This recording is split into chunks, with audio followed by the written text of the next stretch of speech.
저희가 지금 보시면 방금 어반 피트에 가서 젖산 역치 테스트를 했죠. 그래서 안정시 체열을 했고요. 그래서 5.4, 7.2, 9.0, 10.8에 해당하는 각각의 트레드밀을 수행을 하고 체열을 했습니다. 지금 이 데이터를 갖고 왔고요. 이 데이터를 이제 여기 보시면 이게 젖산 그리고 혈당 측정기라고 보시면 됩니다. 그래서 락테이트나 글루코스를 확인할 수가 있는데 이제 여기다가 이 캡슐을 집어넣으면 분석을 해줍니다. 여기 뒤에 보시면 이제 글루코스 칩 센서, 락테이트 칩 센서 집어넣는 게 있고요. 이제 여기는 솔루션 오일 이렇게, 그리고 여기는 이제 웨이스트 버려지는 액체들이고요. 저희가 지금 이 칩 센서 교체하느라고 45분 기다리라 그래서 45분 기다린 뒤에 지금 이제 캘리브레이션만 하면 됩니다. 그래서 캘리브레이션 하는 스탠다드한 용액을 넣어 놨고요. 이 용액은 이제 글루코스랑 락테이트 기준치 평균 잡는다고 보시면 됩니다. 지금 제가 캘리브레이션을 한번 시작해 보겠습니다. 한 방이 될지 안 될지 모르겠는데 0점 잡는다 라고 생각을 하시면 되고요.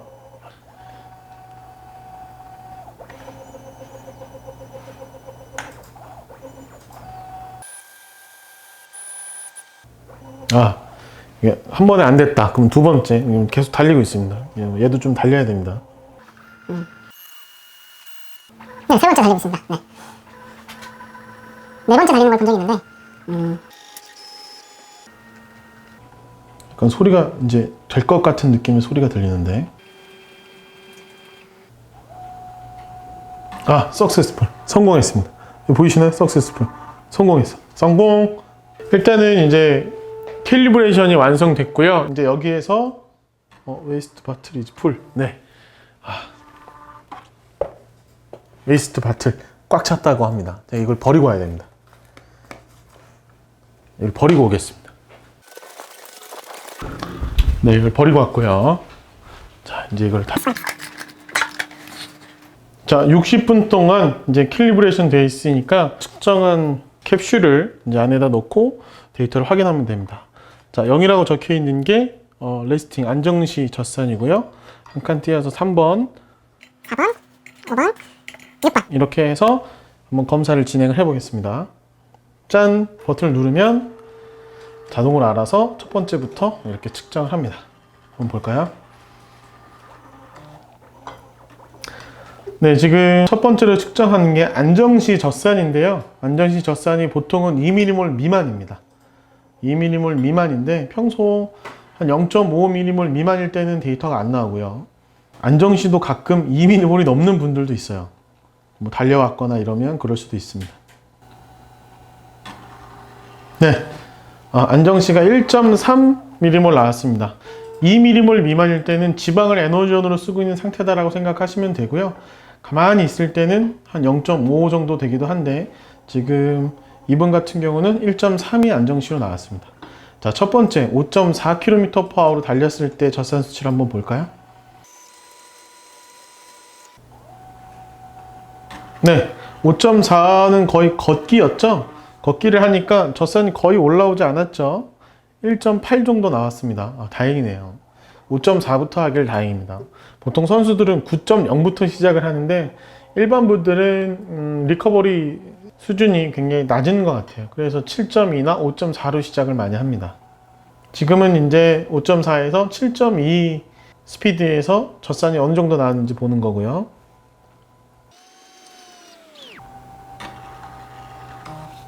네. 자, 7.2에서 바로 4mm몰이 넘었습니다. 이 얘기는 이제 리커버리 존이 굉장히 좁다라는 거를 이미 우리는 확인할 수 있던 거예요. 우리가 RER 값은 1.0이 넘지 않았었는데 확실히 좀 높았던 것 같고요.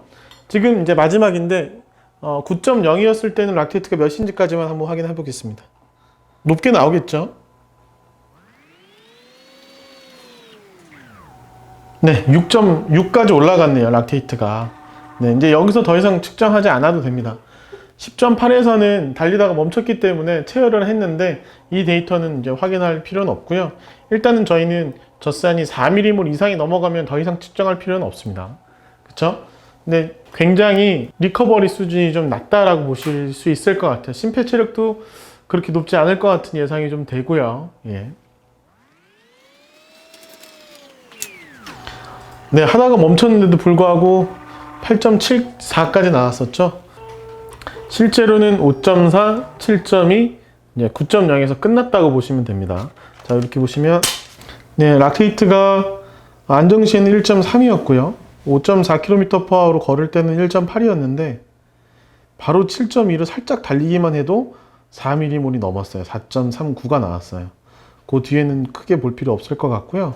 그러면 이제 이걸 가지고 리커버리 존을 잡는데 굉장히 빠르게 지방을 오랫동안 에너지원으로 사용하는 능력이 부족하고 조금만 운동 부하가 있어도 바로 탄수화물을 사용하는 게 있고, 그렇게 되면 운동을 오래 할 수가 없고요. 리커버리 존이 굉장히 좁고 기울기가 굉장히 크다, 이렇게 보시면 될 것 같습니다. 이걸 가지고 저희가 리포트를 다시 한번 만들 거고요. 그 리포트를 가지고 설명하는 시간을 다시 한번 드리도록 하겠습니다. 네, 이제 젖산역치 검사 리포트를 보면서 설명을 좀 드리도록 하겠습니다. 첫 번째 스테이지가 시속 5.4km/h, 젖산은 1.9mm몰이 나왔고요. 두 번째는 7.2km/h, 젖산 수치가 4.4mm몰이 나왔습니다. 그리고 속도 9km/h 세 번째 완주를 했는데요. 6.9mm몰이 나왔습니다. 이걸 바탕으로 지금 심박수도 123, 171, 188 이렇게 나왔고요. 각각 스테이지에 대한 점을 이어서 예상하는 기준치들을 잡아내는 겁니다. 안정시의 젖산 수준이 1.3mm몰 정도 나왔는데요. 지금 저희가 찾고 있는 부분이 젖산이 2mm몰일 때 과연 운동 강도는 어떻게 되는지, 젖산이 4mm몰일 때 운동 강도가 어떻게 되는지, 이것들을 찾아내는 겁니다. 그래서 이거를 그래프에 입력을 하면 지금 여기 보시는 것처럼 젖산 2mm몰 수준에서 지금 속도가 5.5km/h가 나왔습니다. 젖산이 0에서 이제 한 2mm몰 전까지는 지방만 에너지로 쓰고 있는 상태다라고 보시면 됩니다. 호흡교환율이라고 하죠. 호흡교환율을 치면 0.7에서 한 8 정도 사이인데, 우리가 가만히 있을 때는 대부분 지방을 에너지원으로 쓰고 있습니다. 근데 지금 5.5라고 하는 거는 5.5km/h 속도보다 더 빨라지면 이제는 지방만 에너지로 쓸 수 있는 상태가 아닌 거죠.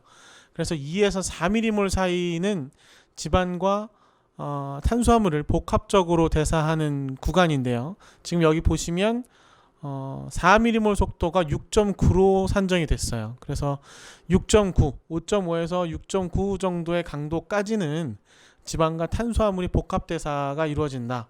그리고 시속 6.9가 넘어가면 그때부터는 탄수화물만 에너지원으로 쓰면서 이 운동 강도를 수행한다라고 보시면 됩니다. 심박수 같은 경우는 126까지가 젖산 역시 2mm몰 미만이죠. 126에서 164까지는 탄수화물과 지방 복합대사라고 보시면 될 것 같고요. 164 이상 넘어가면 이제 탄수화물만 에너지로 쓰면서 운동을 수행한다라고 보시면 됩니다. 보통은 이제 RER 값 0.7에서 8이 한 2mm몰 미만이고요. 한 8에서 9까지 그 사이 뭐 좀 다르겠지만 그 정도 사이가 이제 2에서 4mm몰 사이고요. 보통은 한 RER 값이 0.9 이상, 이제 1 정도 됐을 때는 4mm몰 이상 역치가 넘어간다라고 이렇게 많이 나와 있는 자료들이 있습니다. 자, 지금 보시면 2mm몰일 때의 속도는 5.5. 자, 젖산 역치 검사 리포트 맨 위에 저희가 이제 시속으로도 알려드리고 있고요. 1km당의 페이스로도 알려드리고 있고 100m에 해당하는 페이스로도 알려드리고 있어요. 뭐 다양하게 쓰실 수 있도록 저희가 같은 속도지만 다른 기준을 알려드리고 있고요.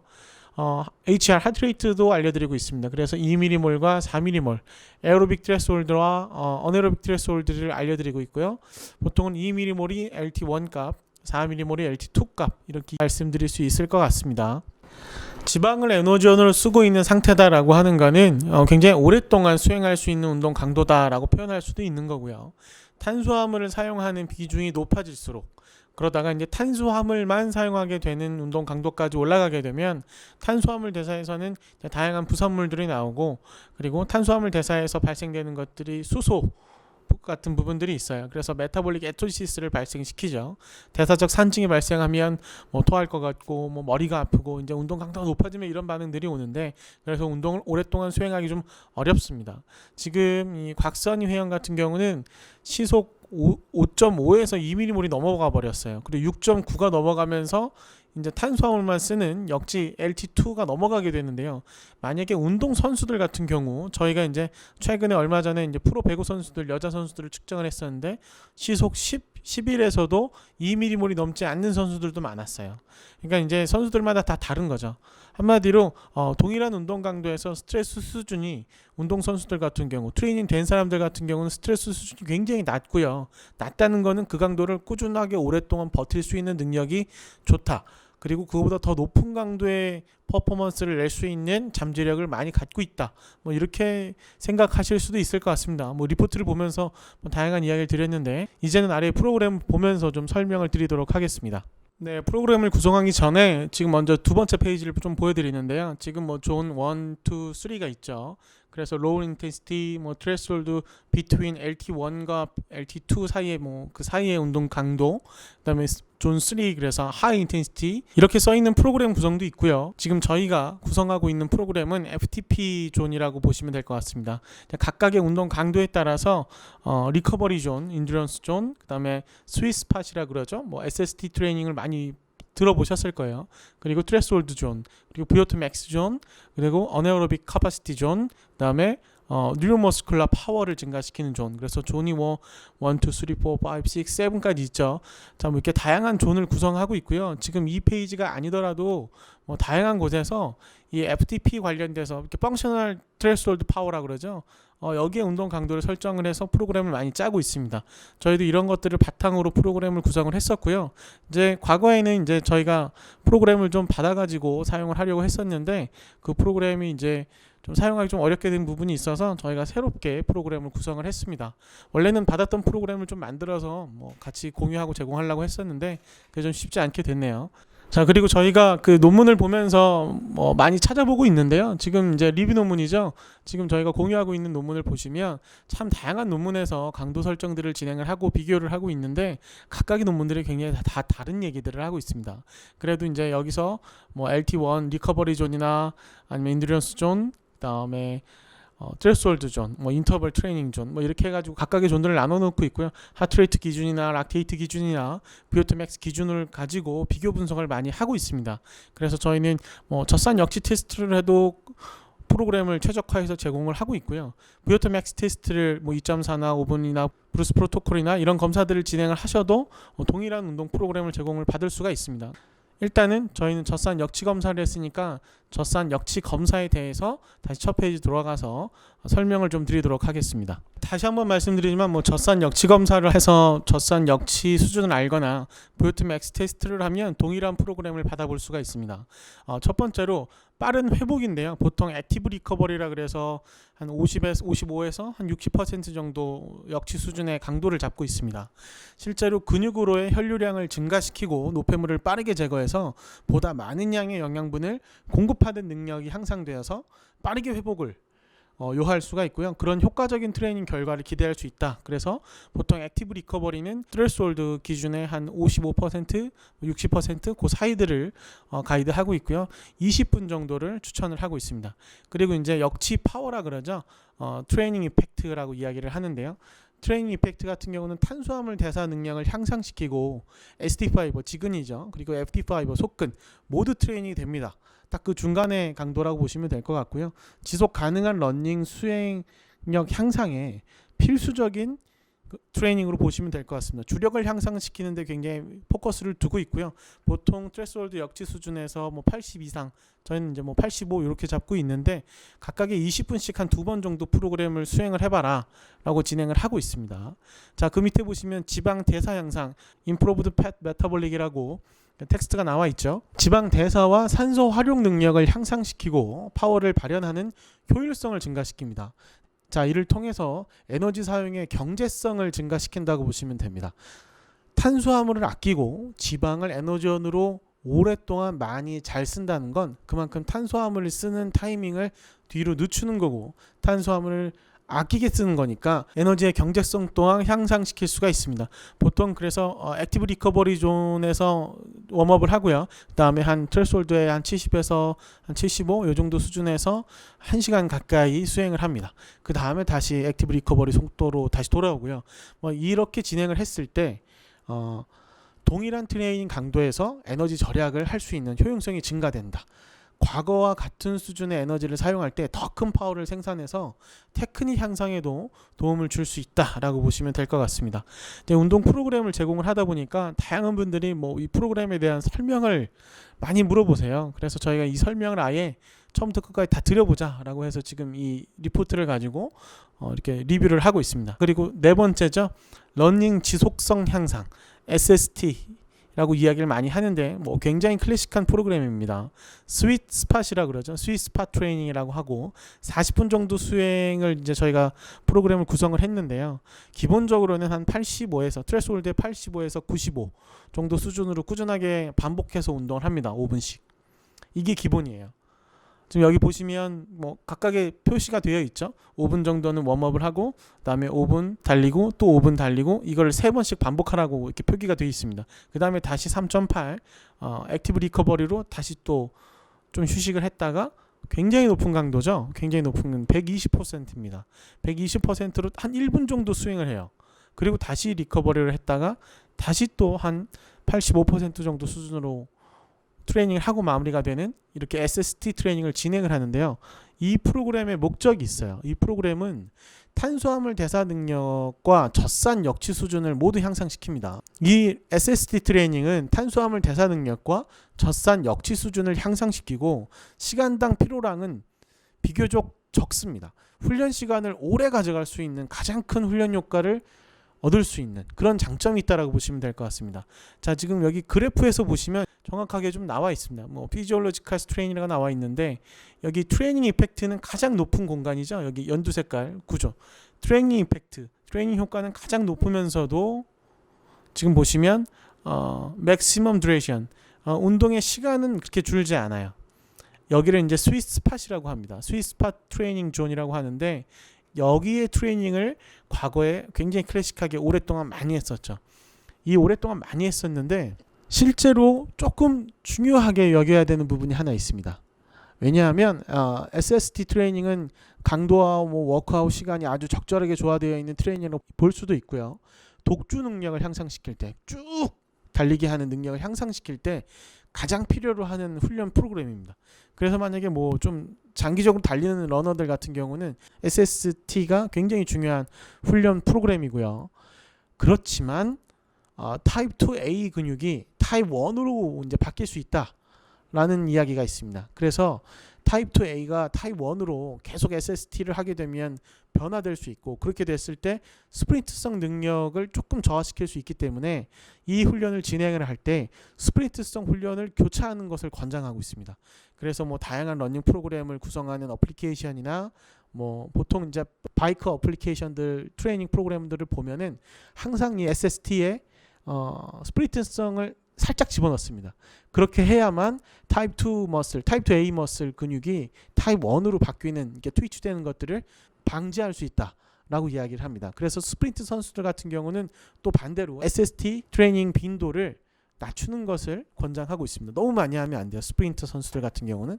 그렇지만 이 스윗 스팟 트레이닝은 가장 클래식하고 가장 오랫동안 사람들이 많이 훈련을 하는 러닝 주력을 향상시키는 아주 중요한 독주 능력을 향상시키는데 가장 필요한 능력이다라고 보시면 될 것 같습니다. 그리고 여기 4페이지 보시면 뭐 각각의 존들에 대한 설명이 많이 나와 있는데 이건 패스하겠습니다. 자, 여기 5페이지를 잠깐 보시면 지금 뭐 다양한 곳에서 각각의 트레이닝 1, 2, 3, 4, 뭐 존 1, 2, 3 해서 그 VO2 max나 뭐 락테이트 트레스홀드나 뭐 각각의 기준을 잡아서 액티브 리커버리나 인듀런스나 템포, 락테이트 트레스홀드, VO2 max를 향상시키는 뭐 어너로빅 카파시티를 향상시키는 다양한 운동 강도 존들을 만들어 두고 있어요. 그런데 일반 분들 같은 경우는 그 존 자체를 세그멘트를 나누기가 굉장히 어렵습니다. 왜냐하면 바로 피로를 빠르게 엄청 느끼기 때문에 그 사이에 그 퍼센테이지를 잡아서 운동 강도를 구성하는 게 좀 쉽진 않아요. 그래서 가장 기본적으로는 일단은 리커버리 존을 만들어야 됩니다. 그래서 한 2mm몰에서 2.5mm몰 사이에 그 수평적으로 천천히 올라가는, 피로 수준이 천천히 올라가는 상태까지는 내가 만들어 놔야 됩니다. 그래서 가장 기본적인 트레이닝이라고 치면은 한 2mm몰 수준에서 1시간에서 2시간 가까이 가볍게 러닝하는, 그걸 먼저 트레이닝을 해 두셔야 나머지 프로그램들을 구성을 하기가 조금 더 수월하다라고 보여질 수가 있고요. 자, 지금 보시면 젖산 역치 향상입니다. Improved Develop Lactate Threshold Level이라고 이제 젖산 역치 향상을 위해서는 어떻게 해야 되느냐? 젖산 역치 향상 프로그램을 또 저희가 만들어 놨습니다. 젖산 역치 향상 프로그램도 지금 가이드가 되어 가고 있습니다. 그래서 젖산 역치 향상을 위해서 첫 번째로는 근육 속의 미토콘드리아가 젖산을 잘 처리해야 됩니다. 그렇죠? 젖산을 잘 처리해야 되고요. 락테이트가 이제 다시 미토콘드리아가 활성화되면은 파이브레이트로 바뀌어서 다시 에너지화 되죠. 자, 그리고 타입 1 근육과 함께 타입 2 근육도 파워를 발현해야 됩니다. 한마디로 젖산 역치 향상을 위해서는 타입 1과 타입 2가 함께 발전해야 되는 거죠. 이에서 첫 번째 베이스라인은 저강도로 운동 지속 시간을 늘리는 트레이닝 비중을 80% 정도 둡니다. 그리고 트레스홀드 세션이라 그래서 고강도로 짧고 강하게 하는 트레이닝 비중은 한 20%로 혼합해서 젖산 역치 향상 프로그램을 구성을 합니다. 이렇게 했을 때 심혈관계 시스템도 향상시킬 수가 있고요. VO2max가 증가된다는 이야기죠. 그리고 근파워나 운동의 전체 역치점도 향상이 됩니다. 그래서 나는 젖산 역치를 향상시키겠다라고 하면 기본적으로 베이스 세션이라고 저희가 표현을 해놨는데, 액티브 리커버리 수준에서의 프로그램을 전체 프로그램의 80% 정도 수준으로 구성을 해서 꾸준하게 가볍게 오랫동안, 지금 여기서는 걷기지만 아주 가벼운 러닝을 할 수 있는 수준까지 올라와야 되고요. 그와 함께 파워, 타입 2 근육의 파워도 발현을 해야 되기 때문에 스프린트성 트레스홀드 세션도 20% 정도는 수행을 해야 됩니다. 그래서 저희는 100에서 120% 정도에 해당하는 트레스홀드 강도를 잡아서 이렇게 프로그램을 구성을 했습니다. 이게 젖산 역치 향상의 베이스 세션과 트레스홀드 세션, 이렇게 말씀드릴 수 있을 것 같습니다. 그리고 ATP PC 향상은 뭐 간단하죠. 에너지 서플라이 프롬 더 포스파겐 시스템, 크레아틴 인산을 활용해서 ATP PC 에너지 시스템의 효용성이 증가하여 스프린트, 액셀러레이션 되는 능력이 향상된다. 그렇죠? 크레아틴 인산이 분해되면서 ATP가 ATP로 다시 또 바뀌고요. ATP에서 다시 이렇게 분해되면서 에너지를 빠르게 발생시키는 그 부분에 대해서 이제 서플라이 공급이 잘 되는 거죠. 그래서 포스파겐 시스템을 향상시킬 수가 있고, 이로 인해서 액셀러레이션, 아주 높은 강도에서 가속되는 능력을 향상시킬 수가 있고요. 보통 5초 올아웃 퍼포먼스를 많이 이야기하고 있습니다. 일반적으로 스프린트 파워를 트레이닝 할 때는 5초에서 뭐 많게는 1분 정도까지 아주 강한 퍼포먼스를 요한 다음에 리커버리하고, 이런 것들을 반복한다라고 보시면 될 것 같고요. 두 번째는 VRAMX 향상이라고 나와 있는데, 이거는 이제 운동 지속 시간이 조금 더 길어요. 30초에서 뭐 60초를 권장하고 있고, 어디에서는 뭐 2분까지도 권장을 하고 있습니다. 레퍼런스를 막 보다 보니까 특히 VRAMX 같은 경우는 한 30초, 60초, 뭐 120초까지도 권장을 하고 있어서 저희는 이제 각각의 시간을 알려드리는 거고요. 휴식 시간은 1대1에서 1대2 비율로 한번 쉬어라 라고 말씀드리는 겁니다. 자, 여기 VRAMX 같은 경우는 Improving the Rate of Glycolysis라고 나와 있습니다. 바로 탄수화물 대사 능력을 향상시키는 거죠. 글라이콜리시스. 그렇죠. 실제적으로 글라이콜리시스 탄수화물 대사 능력을 향상시켜서 어네어로빅 카파시티를 증가시키는 겁니다. 이제 어네어로빅 카파시티라고 하면 이제 볼륨이라고 할 수 있을까요? 내가 글라이콜리시스로 에너지를 만드는 볼륨이 좀 증가한다고 볼 수도 있고, 카파시티라고 하니까. 그리고 강한 운동 강도에서 견딜 수 있는 능력이 증가됩니다. 이게 탄수화물을 아주 잘 쓰는 능력인데요. 산소가 없이도 탄수화물을 잘 쓰는 능력이라고 보시면 됩니다. 자, 무산소적 에너지 시스템에서 견딜 수 있는 능력이 증가된다라고 하는 건, 야, 저 정도로 힘을 썼으면 이제 떨어질만 한데 그때 조금 더 쓰는 거예요. 그래서 그 부분이 굉장히 중요한 퍼포먼스의 역할을 한다라고 보여지는 종목이나 선수들은 VRAMX 향상 트레이닝을 하시면 됩니다. 그렇죠. 보통 여기는 이제 130% 이상의 트레스홀드 강도로 퍼포먼스를 진행을 한다라고 보시면 됩니다. 130에서 150 이렇게 가이드를 하고 있으니까 뭐 120% 정도도 하고 있는데 보통 130을 많이 하더라고요. 저희가 찾아봤을 때 이렇게 나와 있어서 Vramx는 이제 글라이코리시스 시스템을 향상시키는 것이라고 보시면 될 것 같고요. 이제 마지막으로 히트입니다. 고강도 간헐적 트레이닝. 고강도 간헐적 트레이닝은 부요트 맥스 테스트 했을 때는 맥스의 170%를 잡았고요. 타바타 교수님이 이제 리뷰 논문을 내면서 170%로 이야기를 했었죠. 그리고 저희 같은 경우는 부요트 맥스 테스트 했을 때는 170%, 젖산 역치 했을 때는 그 기준의 강도에서 조금 더 비슷하게 150% 정도 역치 수준에서 잡아봤습니다. 자, 고강도 간헐적 트레이닝 같은 경우는 운동 프로그램을 수행을 하면 보통 최대 산소 섭취 능력도 증가되고 리커버리도 좋아지고 에너지 대사에 필요한 효소의 활성도도 향상된다. 그러니까 다 좋아진다라고 표현이 되어 있습니다. 그런데 여기서 한 번 더 짚고 넘어갈 것은 고강도 운동을 할 때 포스바겐 시스템을 하든 Vramx 향상을 하든 히트, 고강도 간헐적 트레이닝을 하든 이런 고강도 운동은 저체력자가 수행하기 조금 어렵습니다. 실제적으로 이제 고체력자가 수행하는 프로그램이라고 보면 되고요.